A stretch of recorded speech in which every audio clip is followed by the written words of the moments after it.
लख शुक्राना, अनंतम शुक्राना। वैलेंटाइन तो निकल गया, पर आंटी ने कहा था वैलेंटाइन का सत्संग हम करेंगे। कोई बात नहीं, जब गुरुजी के साथ ना हमारा रोज ही वैलेंटाइन है। ये तो सिर्फ कहानी है, किताबों की बातें हैं। ये सिर्फ बातें हैं कि हाँ एक दिन हमारा प्रेम का त्योहार है। हम एक दिन थोड़ा गुरुजी को प्यार करते हैं, हम तो रोजाना उनको प्यार करते हैं और बेइंतहा करते हैं। तो गुरुजी प्रेम के पुजारी, मैं तो इनको कहती हूँ कि प्रेम, बस आप इन्हें इतना प्यार करो। कहते हैं, मैंने एक बार एक कविता में बहुत पहले लिखा था कि मैं आपके भावों में खो जाना चाहती हूँ, उस प्यार के समुंदर में गोते लगाना चाहती हूँ, और उस प्यार की एक बूंद अगर हमारे पे बरस जाए ना, परमात्मा की, हमारे इष्ट की, हमारे गोविंद की, जिसको हम मानते हैं, हमारे गुरु की, वो नज़र अगर हम पे पड़ जाती है, वो एक बूंद भी, एक छोटा सा छिट्टा भी वो मार देते हैं, तो हमारी ज़िंदगी पूरी बदल जाती है संगत जी। फिर तो हमें किसी और के प्यार की ज़रूरत ही नहीं रहती है। बड़े सारे लोग हैं जो मुझे यूट्यूब से मैसेजेस करती हैं, लड़कियां। मुझे वैलेंटाइन डे पे बहुत सारे मैसेजेस आए थे, मैं कभी किसी का नाम नहीं शेयर करती हूँ। मैंने एक छोटी सी रील बनाई थी कि उसमें मैंने ये बोला कि गुरुजी ही मेरे वैलेंटाइन है, और गुरुजी को जिस रूप में वैलेंटाइन वो होता है जो आपकी केयर करता है, जो आपको प्रेम करता है, जो आपका ध्यान रखता है, जो आपके लिए दुआएं देता है, जो आपको ब्लेसिंग देता है और आपकी हर चीज़ का, दुख सुख का वो ख्याल रखते हैं, वो हमारे वैलेंटाइन होते हैं। ज़रूर नहीं हमारा पति या प्रेमी होता है।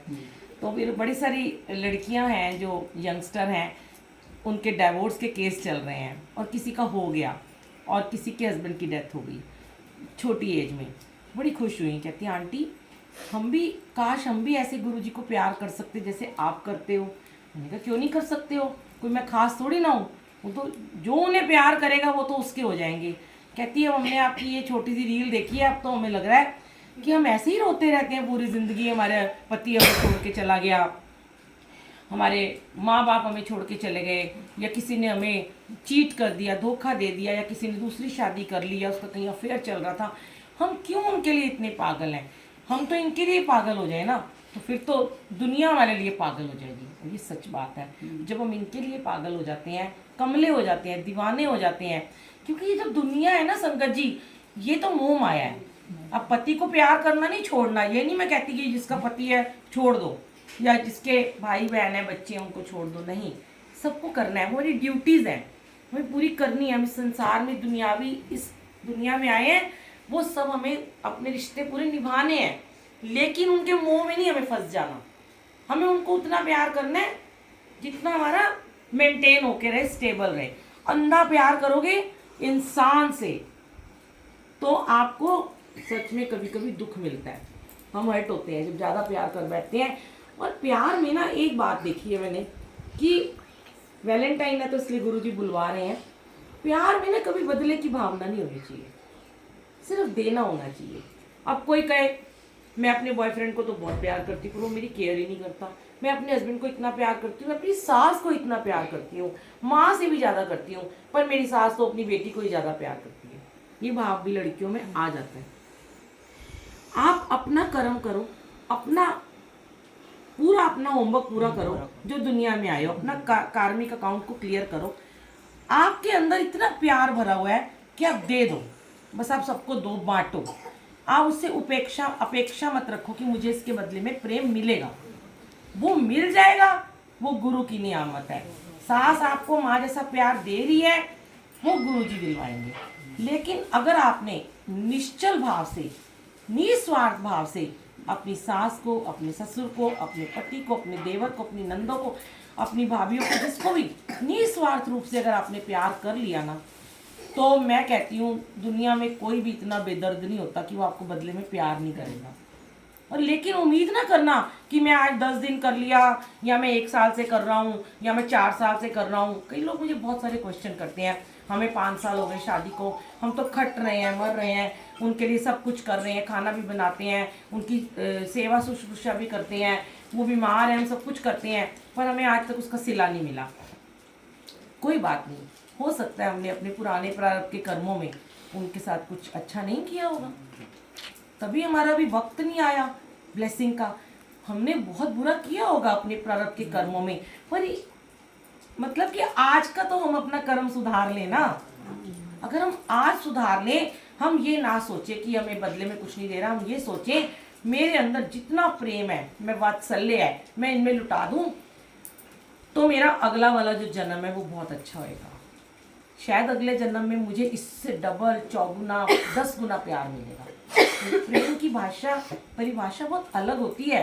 प्रेम समझने की चीज नहीं होती, प्रेम तो महसूस करने की चीज होती है। हम सोचते हैं प्रेम को हम समझ लिया, हमने जान लिया। अरे आज तक राधा कृष्ण मीरा ये सब कोई नहीं जान पाया था। अब कितना लोग आपस में दिखाते हैं कि हम राधा कृष्ण की तरह प्यार करते हैं, मीरा की तरह करते हैं, पर क्या वो सच में मीरा की तरह समर्पण करते हैं? मीरा को तो कृष्ण मिले भी नहीं थे, वो फिर भी उनकी दीवानी कहलाती थी। और वो गली गली कहते हैं ना, लागी तुझसे लगन तो मीरा रानी दीवानी कहाने लगी। हमें भी वैसे ही अपने भगवान के प्रति, अपने लोगों के प्रति, अपने रिश्तों के प्रति इतना त्याग, इतना समर्पण। आपको पता है गुरुजी ने जो हमें कहा 100% समर्पण करो, क्या गुरुजी ने सिर्फ यही थोड़ा कहा कि मुझे ही समर्पण करो? उन्होंने कभी नहीं कहा तुम मुझे सरेंडर कर दो। उन्होंने ये कहा जिसके साथ भी आप अच्छे हो, अच्छाई को पूरा सरेंडर करो, और आप उसके साथ प्यार करते हो, फुल सरेंडर से उसे प्यार करो। उसके लिए कोई काम करते हो, उसके लिए कोई उसकी सेवा करते हो, फुल सरेंडर से करो। कभी भी सेवा भी, मैं कहती हूँ, कभी दिखाने के लिए मत करो। कई लोग होते हैं, अब तो मैं इतना, हम जाते नहीं है रिश्तेदारियों में। पहले मैंने देखा कोई बीमार होता था ना, तो मैं देखती थी उसके घर में अगर 4 बहुएं हैं ना, तो ड्यूटी लगी होती थी उनकी हॉस्पिटल में ना, कि वो सास बीमार है तो एक सवेरे हो जाएगी, शाम को हो जाएगी, तीसरे पैर हो जाएगी, अगले दिन वो सोएगी। ये चीज़ें हमारे मन में ना भाव आते थे हमारे मन में कि दिखाना है। और अगर किसी ने ज़्यादा चली गई, कोई बहू रानी अगर 2 घंटे ज़्यादा चली गई, तो उसके मन में ये रहता था अब मैंने 2 घंटे ज़्यादा लगा दिए, अब तू लगाई हो। ये भाव आता ही क्यों है? क्या हो गया? अब हम सत्संग में खड़े हैं, कई बार ऐसे से बड़े बड़े सत्संग होते हैं, हमें पता है हमारा उदाहरण दे रही हूँ, हमारा 2 घंटे का सत्संग है, हमें 2 घंटे पहले पहुँचना है, हमें 1.5-2 घंटे बाद ही निकलना है, हमें पता है। और रास्ते में भी हमारा 2 घंटे लगते हैं, दूर दूर से जाते हैं। पर कई बार 1000 संगत होती है, हम तो भूल ही जाते हैं हमारा कोई घर बार भी है। 2 से 4 का सत्संग है, हम 8 बजे वहाँ से निकल रहे हैं। तो सेवा कभी भी घंटों के हिसाब से, मिनटों के हिसाब से नहीं आप कर सकते। इसी तरीके से, ये तो चलो गुरु की सेवा है, घर की सेवा में भी बिल्कुल मत सोचा करो। कई बार जॉइंट फैमिली होती है, मैं आपको नहीं बोल रही हूँ, आप तो आंटी बहुत ब्लेस्ड है और आप भी बहुत ब्लेस्ड हो। होता है, आज नहीं है, कल को बच्चे हो जाएंगे ना जब, तो बहुत ज़्यादा मन में आता है इसने नाश्ता बनाया था तो मैं लंच बनाऊंगी, अब मुझे रात का खाना बनाना है। ये चीज़ें हमारे भी जॉइंट फैमिली में चलती थी, पर जब से हम गुरुजी से जुड़े ये सब भाव खत्म हो गए हैं। अगर उसने फालतू 4 रोटी बना भी ली तो क्या हो गया? और ये थोड़ा ना कि मैं वो घिस गई है या मैं घिस गई हूँ, ये नहीं सोचना कभी भी। सोचो अगर वो नहीं बना पाई, मैंने कर दिया, और मैंने 2 दिन भी कर दिया, पहले नहीं था ये दिमाग में। आज मैंने देखा गुरुजी से जितने लोग जुड़ गए हैं ना, उनके सबके भाव ही बदल गए, थॉट्स ही चेंज हो गए हैं उनके अंदर। अगर गुरु की संगत बन के प्रतिस्पर्धा ही खत्म नहीं हुई है तो कोई फायदा नहीं आपको गुरु की संगत कहलाने का। आज भी अगर होड़ लगी है दरानी जिठानी में, सास बहू में, भाभीियों में, कोई फायदा नहीं है आपको गुरु की संगत बनने का, कोई फायदा नहीं है सत्संग कराने का। सत्संग कराते हो उन नियमों को जो गुरुजी ने आपको सिखा रहे हैं, 1 to 1 धीरे धीरे एक्सपीरियंसेस जो हमें होते हैं हम आगे शेयर करते हैं। मैं बहुत जगह बहुत सारे सत्संग शेयर कर चुकी हूँ, बीमारियों के जो गुरुजी ने ठीक किए, इतनी प्रॉब्लम्स, कष्ट, दुख सब शेयर करती हूँ। लेकिन गुरुजी ने अब सारे मेरे भाव चेंज किए हैं कि अब सत्संग में जाके ना काउंसलिंग बड़ी करनी पड़ती है, क्योंकि इसलिए करवाते हैं। मैं सोचती नहीं हूँ, मुझे सत्संग में जाने से एक दिन पहले बड़े सारे कॉल आ जाते हैं कि आज हमारे साथ ये प्रॉब्लम हो गई आंटी, आज ये हो गई, वो सत्संग बन जाता है। फिर वो मुझे कहते हैं, पता क्या बोलती हैं लड़कियां, आंटी इस टॉपिक पे सत्संग डालना, आंटी एक्स्ट्रा मैरिटल अफेयर के ऊपर सत्संग डालो, आंटी डिवोर्स पे सत्संग डालो, आंटी मेरे सास की मेरे साथ नहीं बनती उसमें। तो ये गुरुजी फिर वो उसके ऊपर ही बुलवाना शुरू कर देते हैं, वही सत्संग बन जाता है। उस सत्संग क्या है? सत्संग से हमें आंसर मिलते हैं, और वाकई में मिलते हैं। क्योंकि अगर कोई परेशान है ना लड़की, और अगर कोई उसकी पड़ोसन या उसकी रिश्तेदार आके उसकी काउंसलिंग करेंगे तो उसे बिल्कुल पसंद नहीं आएगा। इवन उसका पति भी उसकी काउंसलिंग करेगा ना तो वो गुस्सा ही हो जाएगी, मेरे को क्यों समझा रहे हो, अपनी माँ को क्यों नहीं समझाते हो। लेकिन जब हम सत्संग के थ्रू काउंसलिंग करते हैं ना तो वो सुन लेते हैं, तो उनको थोड़ा सा असर हो जाता है, क्योंकि मैं तो उनकी कुछ लगती नहीं हूँ ना, मेरा कौन सा उनसे खून का रिश्ता है, या मैंने कौन सा उनसे कुछ ले लेना है। मैं भी अपनी निष्काम सेवा कर रही हूँ ना, तो उन्हें फिर बुरा नहीं लगता। आंटी का तो उनसे कोई लेना देना नहीं, वो मेरी सास को जानती हैं। अगर आंटी थर्ड पर्सन होके मुझे समझा रही हैं, इसका मतलब मुझे ये बात समझनी चाहिए। यही बात मैं अपनी बेटी को समझाऊंगी तो शायद वो मेरे को कहेगी प्लीज भाषण मत दो, लेकिन अगर थर्ड पर्सन जो अननोन है उसको समझाएंगे तो वो सुन लेगा। तो इसीलिए गुरुजी कहते हैं आपको सत्संग में आंसर मिलते हैं। और गुरुजी ना अपने समय में बहुत बार काउंसलिंग करते थे, पता है आपको, बड़े मंदिर में और एम्पायर स्ट्रीट में लड़कियों की बैठ के लोग आते थे, तब भी आते थे, ये तो ना आज हो रहे हैं। गुरुजी ने अपने टाइम में कहा था जब मैं चला जाऊंगा देखना 3 चीजें रहेंगी ज्यादा, कैंसर, डिवोर्स और डिप्रेशन। आज वही है। आज इतने छोटे छोटे 10-10 साल के बच्चे, पूछो क्या हो गया, तू गुमसुम क्यों है, माँ कहती है डिप्रेशन हो गया। किस बात का? फर्स्ट आने का, पढ़ाई का, स्पोर्ट्स में आगे जाने का। ये पहले था क्या? गुरुजी ने सही कहा था। लेकिन जब हम अपने गुरु से जुड़ते हैं, सत्संग में जाते हैं, हम वहाँ ध्यान लगाते हैं, हम मंत्र जाप करते हैं।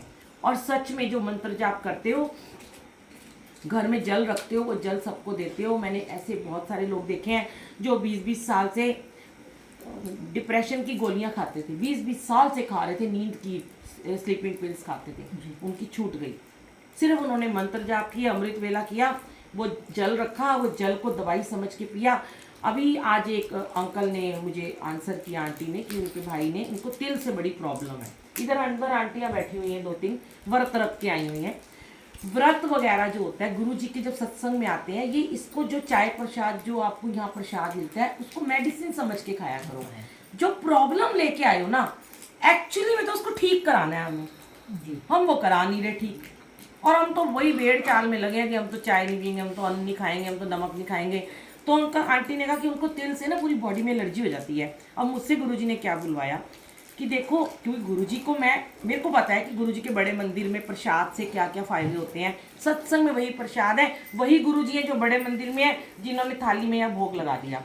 मैंने कहा देखो, हो सकता है उस परिवार के बच्चे को तिल से प्रॉब्लम है, और आज उन्होंने ही तिल की मिठाई क्यों रखी है? जब उन्हें पता है मेरे बच्चे को प्रॉब्लम है तो मैं तिल नहीं रखूँ ना यहाँ पर। गुरुजी ने रखवाई है। अगर वो तिल वाला प्रसाद खा ले, मैंने उनको ये बोला, शायद जो जिंदगी भर से आपकी ये एलर्जी की प्रॉब्लम थी, आज के बाद खत्म हो जाएगी। पर हाँ, विश्वास आपको करना है, बुलबुल आंटी के कहने में मत खाना। ये बैठे हैं, अगर इन पे भरोसा है तो खा जाओ आज। जब इतने सालों से एलर्जी हो रही थी, एक दिन और हो जाएगी। हो सकता है कभी जिंदगी में हो ही ना आज के बाद आपको एलर्जी। भरोसा पक्का। ऐसे ही अंदर आंटियों को मैंने बोला जमीन पे बैठ जाओ। बड़ी प्यारी प्यारी सी आंटियां, स्वीट लगती हैं मुझे बड़ी, जब वो मेरा कहना मान के जमीन पे आके बैठ जाती हैं। कर्म कटेंगे ही नहीं, चढ़ चढ़ के कुर्सियां ढूंढते रहते हो, ये सोफे नहीं निकाल सकते, तो हमने साइड में कर दिए थे। अब आपको